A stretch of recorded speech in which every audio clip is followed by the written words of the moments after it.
첫째 간구, 이름이 거룩히 여김을 받으시오며. 마태복음 6장 9절. 지금까지 주기도문의 서론과 함께 서문인 그러므로 너희는 이렇게 기도하라에 이어서 기도의 대상인 하늘에 계신 우리 아버지여에 관하여 다루었다. 주기도문은 서문을 제외하고 기도 그 자체는 하나 기도의 대상, 둘 간구들, 셋 결론으로 세 구분되어 있다. 기도의 원형이며 기도 중에 기도라 할 수 있는 주기도문의 간구들은 이미 서론에서 언급한 바 있지만 7가지로 구성되어 있고, 그 첫 번째 간구는 이름이 거룩히 여김을 받으시오며 라고 마태복음 6장 9절에 시작한다. 주기도문의 간구들이고 다음의 3가지는 우리 자신의 일상적인 관심사와 관계되므로 우리에 대한 기원이라 할 수 있다. 개역 성경은 첫 번째 간구를 이름이 거룩히 여김을 받으시오며 라고 마태복음 6장 9절에 번역했는데, 누가복음에는 이름이 거룩히 여김을 받으시오며 라고 기록하고 있다. 헬라어 성경 누가복음 원문에는 하기야 테토 토 오노마스 라고 기록되었고, 영어 성경 킹제임스 버전은 Hallowed be thy name 이라고 번역했다. 라틴어 성경에는 당신의 이름이 성결되게 하옵시며 라고 기록되었고, 존 켈빈은 기도하옵는 것은 당신의 이름이 거룩히 여김을 받으시기를 이라고 번역하고 있다. 하나, 하나님의 이름에 대한 이해. 하나님의 이름에 대한 이해, 즉 하나님의 실제와 이름과의 관계성에 대해 다루어 보고자 한다. 첫째, 제한론적 이해. 하나님은 그 이름에 제한되어 계신다는 사고방식이다. 즉 하나님은 그의 이름이 계신 곳에 반드시 계신다는 것이다. 이름은 그 이름이 실체다라는 방향으로 발전하게 되고, 이름을 부름으로써 반드시 신의 임재를 끌어들이고자 하는 것이다. 그러나 이것이 문제가 되는 것은 신의 임재를 필연적으로 끌어들이고자 할 때 이교도적 혹은 주술적 사고로 발전할 가능성이 있다고 보기 때문이다. 둘째, 유명론적 이해. 하나님의 이름은 단순히 이름뿐이고 하나님의 실제와는 별개의 것으로 이해하고 있는 입장이다. 그 이름은 단순히 신의 자기 계시에 대한 인간의 반응 형식으로서, 신의 이름은 신 자신의 이름이 아니고 신의 계시에 대한 인간의 이성적 구조 형식이라는 것이다. 즉 인간이 인식할 수 있도록 하나님의 자신의 존재 방식을 인간 이해 속의 언어로 주신 것뿐이라는 것이다. 그러므로 이름은 단지 이름뿐이라는 주장이다. 그러나 이 주장은 문제가 될 수 있고 올바른 것이 아니다. 분명히 성경은 너는 내 하나님 여호와의 이름을 망령되이 부르지 말라고 출애굽기 20장 7절에 말씀하고 있다. 이 말씀은 그 이름이 하나님의 실제와 직접적인 관계를 맺고 있음을 의미하고 있지 않는가. 셋째, 공존론적 이해. 하나님의 그 이름과 실제는 사실상 무관하지만 이름이 있는 곳에 하나님은 계신다는 것이다. 이것을 자주적 공존론이라 할 수 있다. 그 이름의 그 실제는 아니다. 하나님은 이름이 있는 곳에 계실 수도 있고 계시지 않을 수도 있다고 본다. 이렇게 볼 때 하나님의 이름을 망령되어 부른다고 해도 사실상 하나님 자신의 실제는 아무런 영향이 없다는 것이다. 그러나 성경은 기록하기를 너는 내 하나님 여호와 이름을 망령되게 부르지 말라고 출애굽기 20장 7절에 말씀하고 있다. 하나님의 이름을 망령되이 일컫는 자를 죄 없다 아니하시리라고 했다. 하나님은 스스로 계신 분이라고 출애굽기 3장 14절에 말씀하고 있다. 결론적으로 하나님은 인간의 어떤 이론과 이해, 제한론적, 유명론적, 공존론적 그런 이론에도 영향을 받지 않으신다. 인간의 제한된 어떤 이론과 이해는 인간 자신의 죄악의 답을 쌓는 교만이고, 그 죄악은 인간 자신을 해롭게 할 뿐이다. 둘, 하나님의 각 이름들은 무엇을 의미하는가? 구약 성경에서 하나님은 자신의 이름을 통해서 신자들의 마음속에 하나님이 어떤 분이신가를 알게 한다. 다시 말해서 하나님의 이름은 하나님의 자신에 관해 우리에게 계시하신 모든 것을 우리 앞에 제시한다. 첫째, 창세기 서두에서 창조주 하나님은 엘로힘으로 나타난다. 하나, 엘은 하나님을 지시하신 단순한 명칭이다. 하나님의 위엄과 권위를 표현한다고 볼 수 있고 우주 위의 위엄과 권위의 대주제가 되신다. 강한 능력을 가진 통치자이시다. 하나님의 위엄과 권위를 나타내는 데 주로 복합으로 사용된다. 둘, 엘로힘의 하나님은 강하고 유력한 자, 즉 자기를 경외의 유일한 대상으로 가르치고 세계의 창조주와 창조와 섭리의 하나님으로 그의 일반적인 면을 지시한다.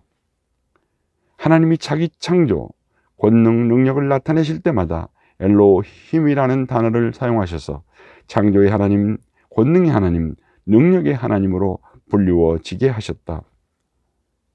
셋, 엘리온이라 불려지는 하나님은 지극히 높으신 하나님, 시편 9편 2절, 민수기 23장 16절, 이사야 14장 14절. 하나님은 세상의 어떤 신과도 비교할 수 없고 그분은 피조물된 인간으로부터 예배를 받으시는 유일한 대상이다. 엘샤다이라고 불리워지는 하나님은 출애굽기 6장 3절에 내가 아브라함과 이삭과 야곱에게 전능의 하나님으로 나타나셨으나 나의 이름을 여호와로는 그들에게 알리지 아니하셨고라고 말씀하셨다. 엘샤다이라고 불리우는 하나님은 자기 백성들의 궁핍을 채워주시는 축복과 위로의 원천이 되시는 분이시다. 다음, 엘올람이라 불리워지는 하나님에 대해서는 창세기 21장 33절에 하나님은 브엘세바에서 에셀나무를 심고 거기서 원하신 여호와 이름을 불렀으며 라고 기록되었다. 엘올람이라 불리우는 하나님은 시작도 끝도 없으신 영원하신 하나님이 되시는 분이시다. 이처럼 구약 성경의 하나님이라는 명칭의 표현의 다양성은 우리가 드리는 주기도문에서 이름이 거룩하게 하옵시며라는 기도를 더욱 풍부하게 하며 생활에 적용을 준다. 이름이 거룩하게 하옵시며라고 기도하게 하신 주님의 기도를 드릴 때 하나님은 우리 삶 속에서 그가 요구하시는 대로 살아야 함을 확인케 하신다. 혹은 엘로힘의 하나님은 그분의 창조, 능력, 권능을 통하여 우리의 삶이 능력 있는 삶, 창조적인 삶, 날마다 죄악에서 승리하는 삶, 이름이라고 기도할 때를 살기를 원하신다. 엘리온의 하나님은 자신이 지극히 높으신 경배의 대상자임을 통하여 우리의 삶이 매 순간마다 신령과 진정으로 예배드려지는 삶, 이름이라고 기도할 때의 연속된 삶을 살기를 원하신다. 엘샤다이 하나님은 자신의 축복과 위로와 안위의 근원임을 통하여 우리의 삶이 만복의 근원자이신 하나님의 축복을 받으며 고난이 많은 이 땅에서 그분의 위로를 기다리며 사는 삶을 살기를 원하신다. 엘올람의 하나님은 자신이 영원하시기 때문에 우리의 삶이 주 예수 그리스도 안에서 얻는 새 생명을 영원한 삶의 현주소를 두고 소망을 가지고 살기를 원하신다. 둘째, 구약 성경에서 가장 많이 나오는 단어인데 여호와라는 명칭이다. 여호와라는 명칭은 하나님이라는 명칭과 교차적으로 혹은 복합적으로 나타나기도 한다. 여호와라는 명칭은 하나님이란 명칭처럼 하나님 자신에 관해 우리에게 계시하신 것을 우리 앞에 제시한다. 빌자는 시편 23편을 무척 좋아하는데 그 이유는 여호와 그분의 이름을 통해서 삶 속에 구체적으로 만나주시기 때문이다. 다윗은 시편 23편에서 여호와적 7대 명칭을 서술적으로 묘사한다. 하나, 여호와 라하. 여호와 라하라고 불리워지는 여호와는 나의 목자라는 뜻이다. 시편 23편 1절에 여호와는 나의 목자라고 기록한다. 여호와는 우리의 삶의 나그네 인생길의 목자가 되신다. 목자는 양의 삶을 돌봐주듯이 목자 되신 여호와는 우리의 삶을 돌보아 주신다. 여호와 이레. 여호와 이레라고 불리워지는 여호와는 여호와께서 준비하심이라는 뜻이다. 시편 23편 1절에 내가 부족함이 없으리로다는 말씀은 창세기 22장 14절에 아브라함이 이삭을 번제로 드릴 때 하나님께서 독자 이삭을 바치는 대신 한 마리 양을 예비하셔서 대신 제사를 드리게 하심으로 여호와 이레의 여호와로 나타나고 있다. 여호와 이레라고 여호와를 부를 때 우리의 삶에서 그의 백성들이 믿음의 길에 필요한 것을 예비하시고 채워주심의 은혜로운 삶을 체험하게 된다. 셋, 여호와 샬롬. 여호와 샬롬이라 불리우는 여호와는 평화라는 뜻이다. 시편 23편 2절에 그가 나를 푸른 풀밭에 누이시며 쉴만한 물가로 인도하시는도다라고 평화의 주이신 여호와의 모습을 표현하고 있다. 사사기 6장 23절에 기드온이 여호와를 위하여 거기서 제단을 쌓고 그것을 여호와 샬롬이라고 하였더라라고 기록한다.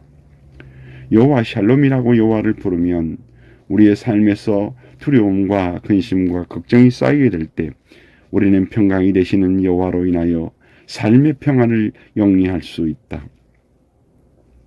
평안은 화평이라는 말로 신약성경 산상수훈에서 팔복 중의 하나로 화평하게 하시는 하나님의 아들이라 일컬음을 받는다고 했다. 하나님의 화평을 구하는 자에게 자녀로서 그 복을 누릴 수 있는 풍성한 삶, 이름이라고 기도할 때 있게 하신다. 4. 여호와 라파. 여호와 라파라고 불리우는 여호와는 치료자라는 뜻이다. 시편 23편 3절에 내 영혼을 소생시키시고는 영혼을 치료하시어 새롭게 생명을 불어넣어 주시는 분으로 표현하고 있다. 출애굽기 15장 26절에 모든 질병 중에 하나라도 너희에게 내리지 아니하리니 나는 너희를 치료하는 여호와임이라고 기록한다. 이 말씀은 애굽에서 나온 이스라엘 백성들이 죄에서 떠나면 모든 병을 고쳐주신다는 병고침의 근원자이신 여호와이심을 말씀하고 계신다. 때문에 여호와를 부를 때 영적 이스라엘 백성인 우리들은 우리의 영혼과 육신의 모든 죄악과 질병에서 고침받는 삶, 이름이라고 부를 때 기도할 때 살게 된다. 5. 여호와 지드게누. 여호와 지드게누라고 불리우는 여호와는 우리의 의라는 뜻이다. 시편 23편 3절에 자기 이름을 위하여 의의 길로 인도하시는도다라고 우리의 길을 의의 길로 인도하시는 분으로 표현하고 있다. 에레미야 23장 6절에 이스라엘은 평안히 살 것이며 그의 이름은 여호와 우리의 공이라 일컬음을 받으리라 라고 기록한다. 우리는 불의한 죄 가운데 있었던 자들이다. 우리는 죄를 깨닫고 의의 필요성을 절감하게 한다. 그때 우리의 의가 되시는 여호와께서 우리를 의롭게 하시고 의의 자녀로서 거하는 삶, 이름이라고 기도할 때 살게 하신다. 6. 여호와 삼마. 여호와 삼마라고 불리우는 여호와는 거기 계시는 분, 같이 계시는 분이라는 뜻이다. 시편 23편 4절에 주께서 나와 함께 하심이라는 말씀처럼 여호와는 우리와 항상 같이 계시는 분으로 표현하고 있다. 에스겔 48장 35절에는 그 성읍의 이름을 여호와 삼마라 하리라 기록한다. 우리는 장차 하나님의 나라가 임할 때 여호와 함께 거한다는 말씀이다. 때문에 예수님께서는 지금 우리와 같이 거하시기 때문에 마태복음 1장 23절의 말씀대로 임마누엘로 오셨고 요한복음 15장 7절의 말씀대로 너희가 내 안에 거하고 내 말이 너희 안에 거하면 무엇이든지 원하는 대로 구하라 그리하면 이루리라 라고 말씀하시므로 우리가 함께 하시는 삶을 약속하고 계신다. 우리는 장차 하나님의 나라가 임하며 그 나라 천국에 거할 때까지 그분과 동행하는 삶, 이름이라고 기도할 때 살기를 원한다. 7. 여호와 니시. 여호와 니시라고 불리우는 여호와는 승리의 깃발이라는 뜻이다. 시편 23편 5절에 원수의 목전에서 내게 상을 차려주시고 라는 말씀처럼 원수 마귀와 영적 싸움에서 승리케 하시고 상을 주신다고 하셨다. 출애굽기 17장 15절 16절에는 모세가 제단을 쌓고 그 이름을 여호와 니시라 하고 여호와께서 아말렉과 더불어 대대로 싸우리라 하셨다라고 기록한다. 적군 아말렉과 싸우는 이스라엘 백성들에게 승리가 되셨던 여호와는 오늘 세상의 많은 원수 마귀가 적군 아말렉처럼 우리를 괴롭히고 압제하고 어려움과 고통을 줄 때 우리에게 승리를 주신다. 따라서 하나님의 백성들이 승리의 깃발 되시는 여호와를 총사령관으로 모시고 원수 마귀가 싸워 날마다 승리의 삶, 이름이라고 기도할 때 살아야 한다. 이름이 거룩히 여김을 받으시오며 마태복음 6장 9절. 한 사람의 이름이 그 사람을 대표하듯이 하나님의 이름은 하나님의 속성과 성품을 대표한다. 그래서 상대방의 이름에 대한 의미를 분명히 알고 사용해야 한다는 중요성은 두말할 것이 없다. 마틴 루터는 이 땅에서 최고로 많이 희생을 당하는 것이 주기도문이고 그보다 더 희생당하는 것이 예수 그리스도의 이름이라 했다. 이 말은 많은 사람들이 예수 그리스도의 이름이나 여호와 하나님에 대한 이름의 의미를 모르고 사용하며 주기도문에서 그 의미도 모르고 이름이 거룩하게 하옵시며라고 기도하면 그 기도는 문제가 있다는 것이다. 1. 신약성경에서 이름이 거룩하게 하옵시며라고 기도하라고 하신 예수 그리스도는 누구인가? 그는 하나님이시다. 왜 예수 그리스도는 하나님이신가? 그는 그의 사역에서 자연을 다스리시고 사망을 정복하시고 죄를 용서하시고 율법을 완성하심으로 하나님 하실 수 있는 일을 하였기 때문에 그는 하나님이시다. 그가 하나님이신 이 진리에 대해서는 태초에 말씀이 계시니라 이 말씀이 하나님과 함께 계셨으니 이 말씀은 곧 하나님이시라고 요한복음 1장 14절에 말씀하고 있다. 그래서 하나님이 육신의 몸을 입고 오신 것을 신학적인 용어로 도성인신이라고 말한다. 예수 그리스도께서 육신의 몸을 입고 오셔서 우리에게 이름이 거룩히 여김을 받으시며 라고 주기도문에서 기도를 가르치신 것은 바로 하나님이신 자신을 기도의 대상으로 포함하신 것이다. 주 예수 그리스도는 우리의 기도를 그의 이름으로 하나님께 드리도록 중보자가 되시지만 우리의 기도를 통해 우리로부터 인간의 삶의 궁극적인 목적인 영광과 기쁨을 자신이 받으신다. 그는 하나님이시기 때문이다. 2. 하나님이신 주 예수 그리스도의 다른 이름들은 어떻게 표현되었는가? 생명의 떡, 생수, 길, 진리, 생명, 부활, 선한 목자, 하나님의 어린 양, 골짜기의 백합화, 문 등으로 표현되었다. 구약성경 이사야 9장에서는 하나님 자신에 관해 제시하신 모든 것을 우리 앞에 제시하실 때 예수 그리스도께 대한 애언적인 이름들을 열거하고 있다. 즉 기묘자, 모사, 전능하신 하나님, 영존하신 하나님, 평강의 왕 등으로 기록한다. 예수님은 주기도문에서 이름이 거룩히 여김을 받으시며라고 기도하라고 하시면서 자신을 표현한 이름들에 대해 거룩히 여김을 받으시기를 원하신다.